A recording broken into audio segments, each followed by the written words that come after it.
All right. Hey, everybody. Welcome to this episode of Legacy Owners Live. I am Michael Glover, and with me is Kale Hamlin. How are you, Kale? Good. How are you, Mike? Good. Can you hear me okay? I can. Okay. Good. All right. Well, it has been a very busy week. We are in the middle of giving season, and so our schedules have been pretty hectic, and we've been getting a lot of questions based on some of the things we talked about in previous episodes. And one of those is a continuation on the charitable remainder trust. So we're going to be covering a little bit more questions about that Kel's prepared for us. Yep. Awesome. So before we get started, before we get too deep into it, make sure that you are going to legacyownerslive.com and joining the group and asking questions there and joining the community so that you can make sure that you know when these are. Typically, they're every Tuesday at 4 p.m. Arizona time. And we would love to assist you and help you with family office, with legacy giving, philanthropic giving, things like that. So head over to legacyownerslive.com to register for free. And just a quick thing. Also, if you do ever have like questions that you'd want us to like answer or anything that you'd want us to go over, you can leave comments on like our social media, like on LinkedIn and stuff, because we will look at all your questions that we have and we'll take those and incorporate them into the lives. So absolutely, that's a good way to have that interaction with you guys as well. And we do check our comments as we're live right now, but if you wanted us to talk about something, just put a comment in LinkedIn or something and we can go over it. Yeah, absolutely. We're streaming live on Facebook, LinkedIn, YouTube, Twitter. We're all over the place. And wherever you comment, we can see it and we'll be able to throw it up here as well and answer your questions live on the show as well. So that'll be good. All right. So, Kel, what kind of questions do we have to get started regarding charitable remainder trusts? Yeah. So the first one is just what is a charitable remainder trust? We call it a CRT as well. Mm-hmm. But what is that and how does it work? So a charitable remainder trust is a split interest gift. There's a lot of different types of charitable trusts. There's charitable remainder annuity trust. There's charitable lead trust. There's charitable remainder unit trusts as well. I mean, there's so many different variations of what a charitable trust can be and how they work, but they all in essence are a split interest gift. So whenever you gift to a charitable trust, it's a legal entity that you actually set up. It gets its own EIN number, and giving a gift to that creates a partial deduction, right? But the reason for that is because it also spins off income. So whether it's a charitable remainder trust where it's splitting off income to the original donor, and then the remainder stays with the charity after either a lifetime or term of years. If it's a charitable lead annuity trust, that's the opposite, right? Where the income spins off to the charity and the remainder goes back to the original donors. And so there's a lot of different variations on split interest gifts, but charitable remainder unit trusts are pretty common. There's also net income charitable remainder trusts. There's net income with makeup provisions, and those can be all very detailed and technical. We can go over those if you guys like, but just know that there are different variations of how the trust works and what kind of income gets paid out and things like that. So there's a lot of different variations of those split interest gifts, which charitable remainder trust is one of them. Okay. So yeah, that's what I have. I have a charitable remainder trust as a gift of cash or other property to an irrevocable trust. The donor receives an income stream from the trust for a term of years or for life, and the named charity receives the remaining trust assets at the end of the trust term. The donor receives an immediate income tax charitable deduction when the CRT is funded based on the present value of the assets that will eventually go to the named charity. That's right.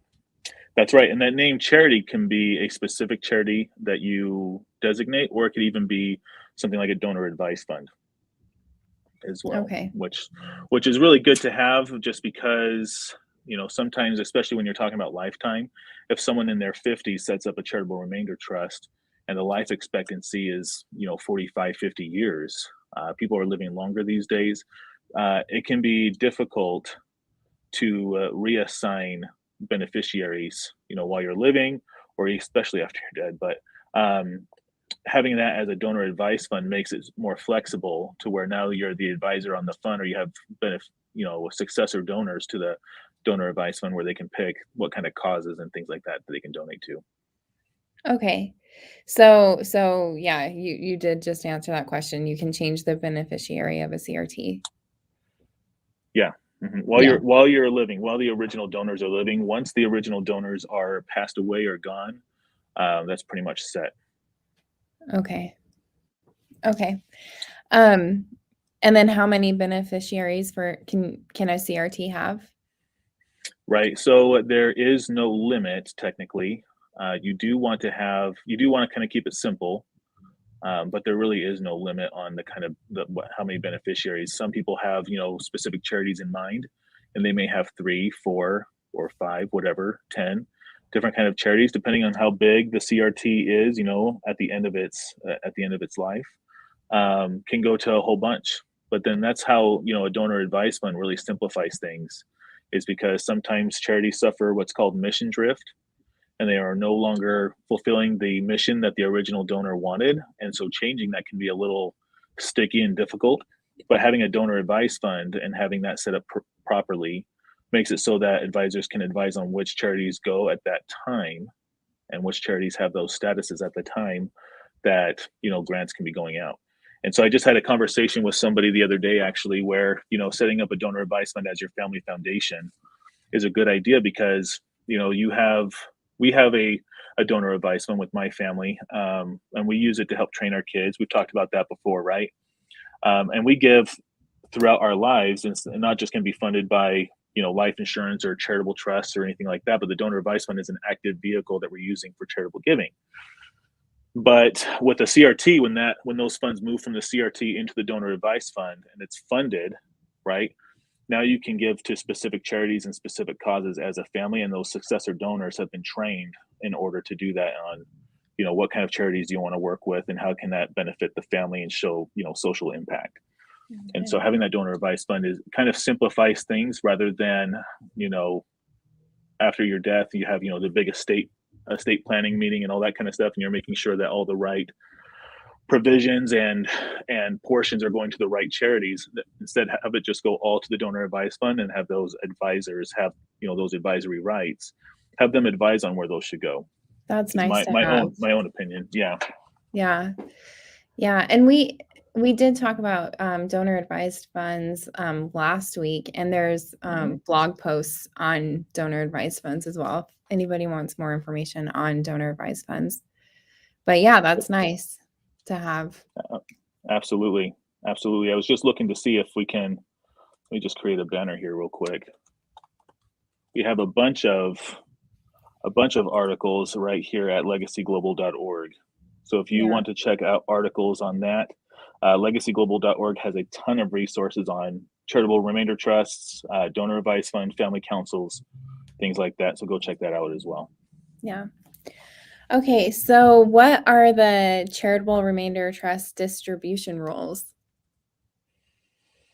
The charitable remainder trust distribution rules. So as far as, I guess, kind of elaborate on that. Yeah, so what I have is this is what I saw on the internet. It says payouts are taxable with the CRT. The donor must pay tax on the income stream, which is categorized into 4 tiers. Number 1, ordinary income and qualified dividends.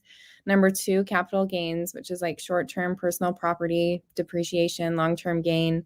Number 3, other tax exempt income. And number 4, return of principal. Okay. So is that right with what are the distribution rules? Right. So as far as distributing income, the reason why a lot of people do charitable remainder trusts, is so that they can avoid or limit capital gains tax on an appreciated asset, right? And so when that sends out payouts, that tax rate is lower at an income tax rate rather than at a capital gains rate. And so that's kind of a strategy that a lot of people are using, especially with cryptocurrency, is they're trying to donate into the cryptocurrency, into charitable remainder trust, to limit that capital gains tax and still receive an income for the rest of their lives based off of the the donated asset, which is cryptocurrency. Now, you can avoid the income tax by redonating that income before you receive it. And so instead of receiving a K1 from the charitable trust and receiving that income, you can just choose to redonate that to preferably a donor advised fund, something that's managed where you're maybe the donor advisor, you have the donor advisory rights. But then you can get an additional deduction on that income tax rate. Okay. Yeah. So let's see. Does the frequency of payout change when the trust is valued? So when it's valued, so the payout rate can actually change. Typically you'd set it up to be, a certain rate when you set it up, like a year.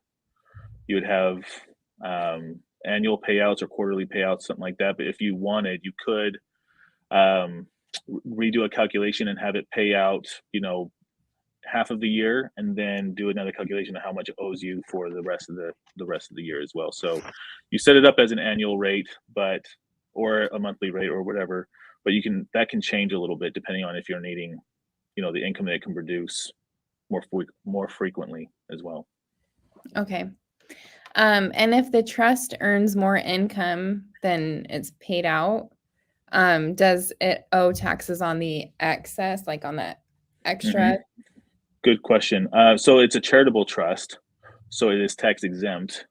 So if it earns more, it just adds more to the corpus of the charitable trust, which is the amount that's actually invested. And then on a charitable trust, it gives out a certain payout based on a percentage of things, and you set that when you set it up, and that can't change once you set it up because you get a deduction. And the minimum payout is 5%, but you can go up from there. But usually, if you take out a lower rate, the bigger your deduction is going to be, right?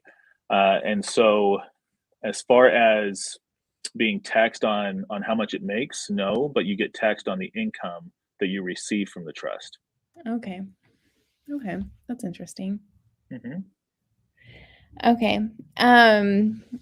Are there limitations on which financial properties a CRT may invest in? Are there limitations on what they can invest in? Mm-hmm. So, because it's a charitable entity, you don't want to invest in debt or leverage or what else? Pretty much those. Can you Yeah, think I have what's the other limitations. one we talking about? Go ahead. Sorry, I interrupted you. Yeah, no, go ahead. I was going to ask you what other. I know we talked about it earlier, but it was debt and leverage and margin, right? Yes. Yes. Right. Yeah. So, Funds cannot be invested in a family organization. This would right. cause private inurement. Yeah. That's right. So they can pretty much invest in anything, just not the family business. Where you would gain a benefit. The IRS does not like the double dip there. So you would want to avoid anything like that, but it can invest in real estate, cryptocurrency, stocks, any kind of securities, annuities, things like that, life insurance, even. There's a lot that you can invest with it. And what's interesting is when you set up a charitable remainder trust, is you can be set up as a co-trustee in charge of investments, and so you can actually choose where those investments would go. But there's also caveat to that: if it doesn't perform well, then you're to blame because you're the one that picked the investments. And so normally you work with financial professionals, and depending on what your risk factors are, you can pick those kind of investments as well. Okay. And then since income received is taxable to recipient, can taxes be withheld from payments? No, no, there's Okay. no withholdings. And so unless you, like we said before, unless you push that income to another charitable entity like a donor advised fund or a public charity or something like that, you're going to receive a taxable income off of that. You can't withhold those. So, Okay. yeah, so that's important to know, just because, you can't with the deduction though. Now, this is also interesting is when you receive your tax deduction from at the very beginning of your CRT of the CRUT, right? Let's call it a CRUT because CRT now means something a little bit different these days than charitable remainder trust. Yes. Yeah. But but you get a deduction, and you can actually take the deduction the first year and an additional 5 years, and you can spread that over. Okay, so you can spread that deduction over the total of 6 years, or you can take it all at once, right? Depending on what kind of taxes you're facing, within between when you open the CRT and that total of 6 years, the year that you opened it and then the 5 after that, you can spread that out or take it all at once, or if you receive a bigger tax liability, year 3, you can use the remainder of that deduction over that time frame as well. But that's something you would work with, like, your tax professionals with. Okay. That's pretty much all the questions that I have on CR or charitable and Good. remainder trust. Awesome. Is there anything else that you wanted to talk about? Yeah, so as far as charitable trust, you can be too young to take out a charitable remainder trust, Oh, okay. because the IRS does a calculation, and if you are expected to live longer or too long, then you fall underneath that 5% minimum distribution, and then you can't take out the CRT. Because, like, I recently did an illustration on myself, and I'm 36, and if I were to put in like a $5 million gift into a CRT, because my life expectancy is 50 plus, I think it's like 55 plus years or something like that, my rate falls to 4.85% with the IRS calculation. And I can't run illustrations based on that. And so I probably have to wait till I was a little older to do something like that. Now, there are other charitable gifts, though, right? We have our donor advice fund, which is awesome right now because up until the end of 2021, which is the year we're recording this, right, you can give up to 100% of your adjusted gross income. Whereas previous years and what's happening next year is that falls down to 60% of your adjusted gross income. And so there are other charitable vehicles if you're looking for a tax deduction or if you're wanting to do philanthropic giving, right? There's a lot of different type of charitable entities that you can give to. Program funds, pooled income funds. There's a lot. Yeah, So, there is a lot. mhm, mhm. Well, good. Well, I'm glad it's getting a little. Today's episode is a little short. I will be in Miami next week, but we will be back for next week, and then we're going to take a little bit of a break because of the holidays and hectic schedules and year-end giving and all that kind of stuff. But do go to legacyownerslive.com, sign up.